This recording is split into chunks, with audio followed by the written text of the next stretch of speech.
এই সূরার মধ্যে আরো একটা ঘটনা আছে যেটা আমি কোনোদিনও বলি নাই, আজকে বলতেছি আপনাদের সামনে। আপনারা সৌভাগ্যবান, এই ঘটনা আমি আজ পর্যন্ত কোনো লেকচারে বলি নাই।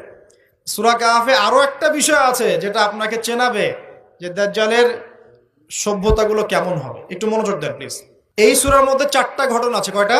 একটা হচ্ছে আসহাবুল কাহাফের, একটা জুলকারনাইন আলাইহিস সালাম, একটা মূসা এবং খিদির আলাইহিস সালামের, আর একটা হচ্ছে এই ঘটনা, দুই বন্ধুর ঘটনা, যা আমি কোনো লেকচারে এখনো বলি নাই।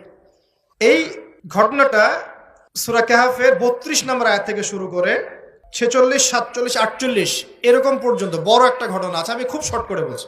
আল্লাহ পাক এই সূরার মধ্যে একটা বিস্ময়কর ঘটনা বলছেন। দুই বন্ধুর, কয়জন বন্ধু? এক বন্ধু প্রচন্ড ধনী, এমন ধনী যে আল্লাহ পাক তাকে বড় বড় বাগান দিয়েছেন, খেজুরের, আঙ্গুরের, হ্যাঁ, বিশাল বিশাল বাগান, এবং তার মধ্য দিয়ে নদী চলছে। নদী, একটা নদী চলে যাচ্ছে ভিতর দিয়ে, দুই পাশে বাগান। তাহলে কত বড় প্রপার্টি চিন্তা করেন, একটু চিন্তা করেন। আমরা তো বিঘা আর এই যে শতকের হিসাব করি না। আল্লাহ বলছেন যে দুটো বিশাল জান্নাত দিয়েছিলাম তাকে, মানে বাগান দিয়েছিলাম, ফলের বাগান, মাঝখান দিয়ে নদী প্রবাহিত হচ্ছে, এবং প্রত্যেক বছর দুইবার করে এই জায়গায় ফসল ফলতো, প্রচুর ফসল হতো। তো এত ধন সম্পদ পাওয়ার পরে এই বন্ধু, মানে এই ব্যক্তি, তার এক গরিব বন্ধুকে নিয়ে এই বাগানে ঢুকেছে। ঢুকে হাঁটাহাঁটি করছে, গল্পগুজব করছে। গল্পগুজব করার এক পর্যায়ে গিয়ে এই ধনী বন্ধু বলে ফেলছে। কি বলছে?